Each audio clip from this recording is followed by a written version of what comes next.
Welcome to my channel. This is JC Rock and Metal Reviews. My name is John. Today I'm going to do a new ranking video for you today. I saw a couple of other channels recently do this, so I thought this would be a perfect time for me to jump on this. This is my ranking of the Motley Crue albums. So before I begin, if you haven't subscribed, please subscribe. I do rock and metal reviews, rankings, and more, and I upload about one video per day. So I'm not going to waste any more time. Let me get right into it. Coming in at number 9 is Generation Swine. This one came out in 1997. Now this is the album when Vince Neil returned to the band. A lot of people do not like this album, and most people do rank it at the bottom. This album is very strange in my opinion. I don't think it's a really bad album. I think it's just a very odd album. It's more like an industrial grunge album. There's some really heavy songs. Probably some of their heaviest songs are on this album. It has a few notable tracks like Afraid and Beauty. They did a remake of Shout at the Devil, which was probably not really necessary. And this is like the only album where some of the other members are on vocals, like Nikki Sixx sang on a few songs, and Tommy Lee has a song called Brandon, which is about his son, and that's actually a pretty good song. But this album is very unfocused, and that's why I have it at the bottom. Coming in at number 8 is New Tattoo. This one came out in the year 2000.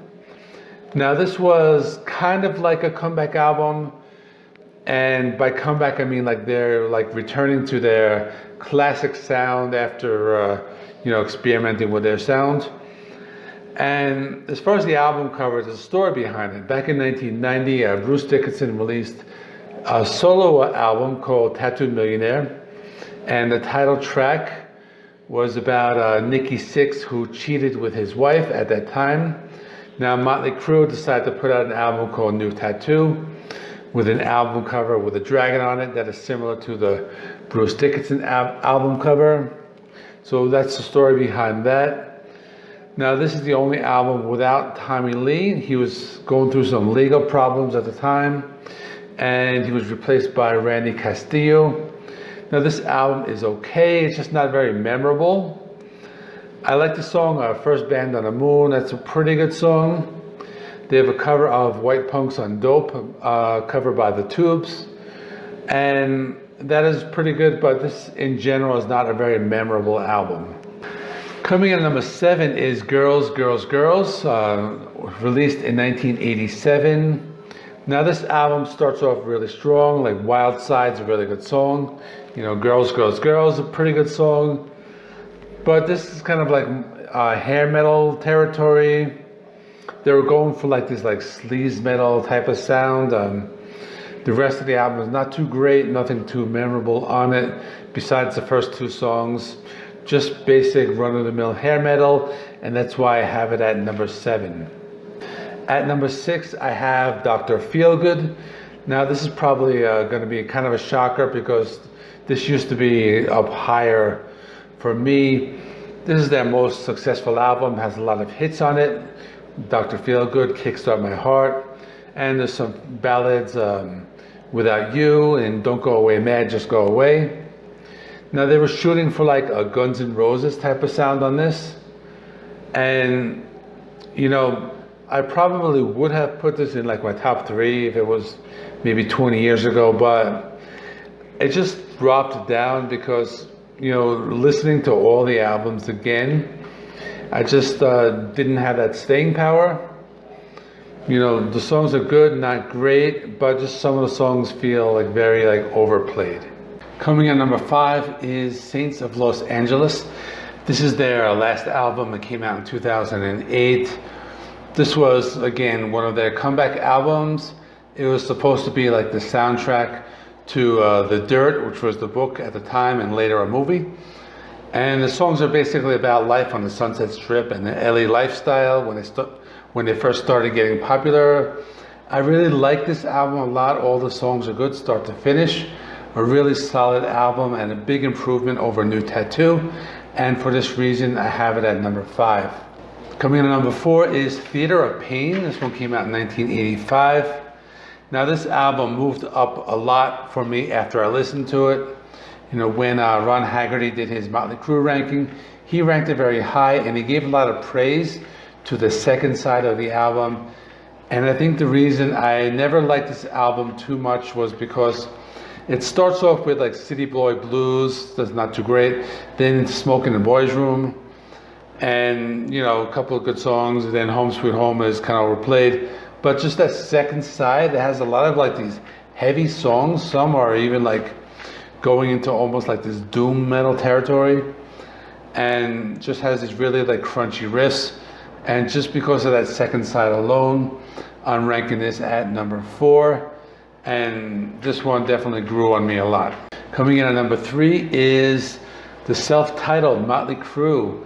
This one came out in 1994. And this album also moved up a lot for me. I listened to it again the other day, and it is a really good album. It is more of a grunge album, and it has a sound closer to Soundgarden than like any of their other stuff. Now this is the only Motley Crue album without Vince Neil, has John Corabi on vocals, and has some really good songs. And some of the songs are like really heavy. You know, Hooligan's Holiday is probably one of my favorites. And my only complaint is it might be a little long, but the songs are solid enough so that like the album doesn't like feel like you need to like skip any songs. Coming in at number 2 is Shadow the Devil from 1983.